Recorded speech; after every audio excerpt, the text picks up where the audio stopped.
movie begins with Kirill waking up inside a police car, battered and confused, as officers stare at him like they can't remember why he's there. They flip through their notes, argue among themselves, and finally shrug, telling him it's his lucky day before releasing him. Kirill is relieved but unsettled, sensing something deeply wrong. As he checks his phone for directions home, fragments of the previous night begin flooding back, hinting that his life has already started unraveling in ways he can't yet understand. Just hours earlier, Kirill's life seemed perfectly normal. He had been preparing a heartfelt surprise for his girlfriend Anna, hoping to confess his love in a memorable way. Anna, however, had just come from a meeting with a powerful man named Anton, who informed her she'd been accepted into a mysterious organization that would restrict her movements. When Kirill finally appears in a mascot costume to recite a poem for her, the moment backfires horribly, ending in embarrassment and rejection. Anna criticizes his words, returns his birthday cards, and coldly breaks up with him, revealing she already has a new job and a new boyfriend. Kirill is crushed. Later that night, he attends a party at his workplace, celebrating a video game he designed. Everyone praises him as a genius, and for a brief moment, his confidence returns. But the pain resurfaces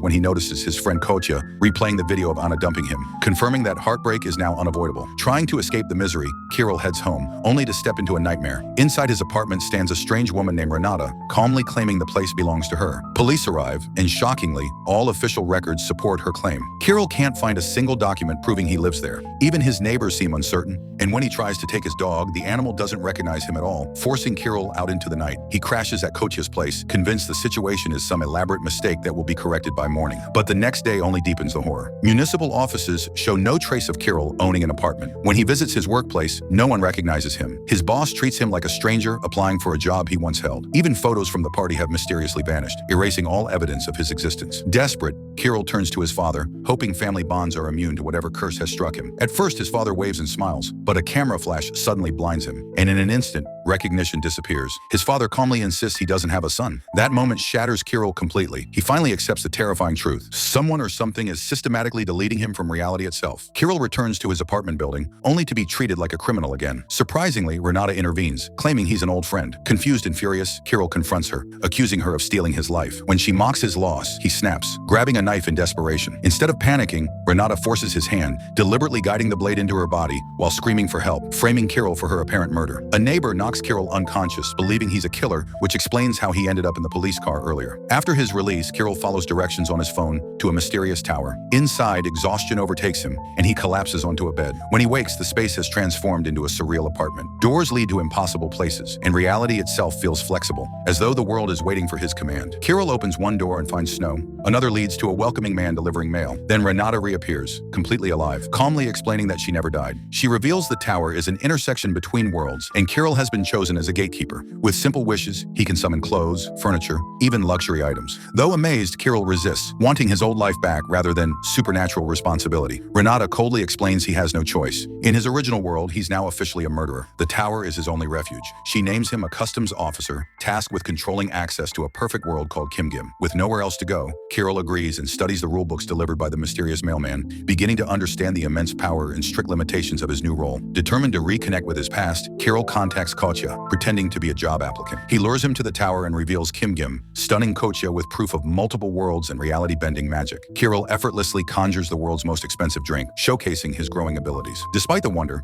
Kirill hesitates to fully explore Kimgim, aware that ignorance might be protecting him. Soon Anton arrives with Anna, passing through the gates into Kimgim. Anna doesn't recognize Kirill at all, reigniting his heartbreak. Jealous and desperate, Kirill decides to follow them inside with Kotya. There they encounter peace, beauty, and danger, as a massive robot suddenly attacks. Kirill instinctively fights back with enhanced strength and skill, defeating the machine as if he were born for battle. After the fight, they discover Rosa, a wounded woman who heals rapidly with water. She explains that Kirill is a functional, chosen by powerful curators who observe worlds like experiments. His identity had to be erased because he is now immortal. If people remembered him, they'd notice he never aged, forcing him to watch loved ones die again and again, trapped forever in grief. If you suddenly learn you were immortal but erased from everyone you loved, would you accept that power or fight to reclaim your old life? Tell me in the comments what you would do. Rosa further explains that Kirill's healing depends on water and proximity to the tower. As he listens, Anna and Anton arrive, reminding Kirill that even gods can feel heartbreak. Kirill opens more doors, discovering new worlds, including a beach paradise. Anton later warns him that his behavior is monitored, and Renata introduces a magical chain that weakens Kirill when he leaves the tower. Ignoring the danger, Kirill ventures back to his parents' home, nearly fading from existence on a train before water restores him. Even powerless, he still longs for human connection.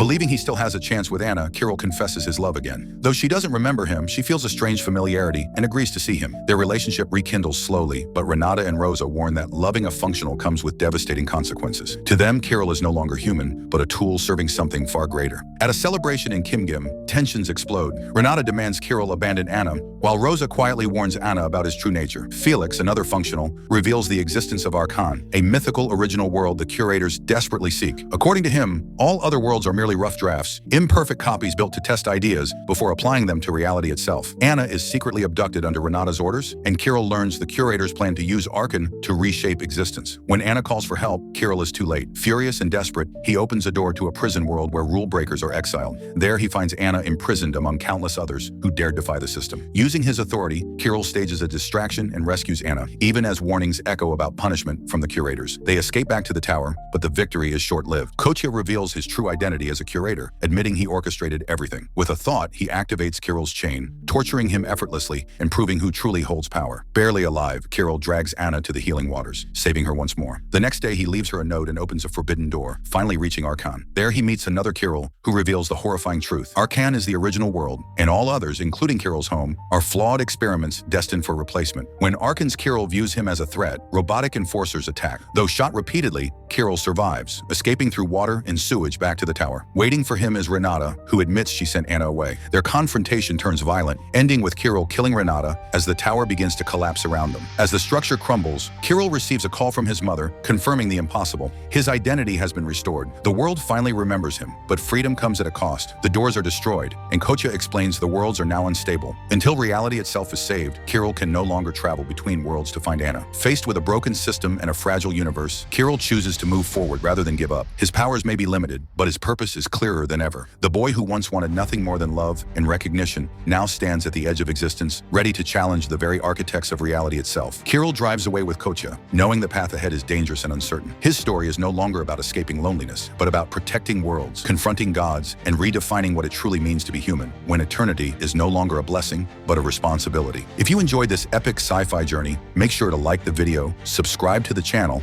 and turn on the notification bell so you're the first to catch our next mind-bending movie recap. Drop your thoughts in the comments, share this with a fellow movie lover, and keep watching for more unforgettable stories right here on the channel.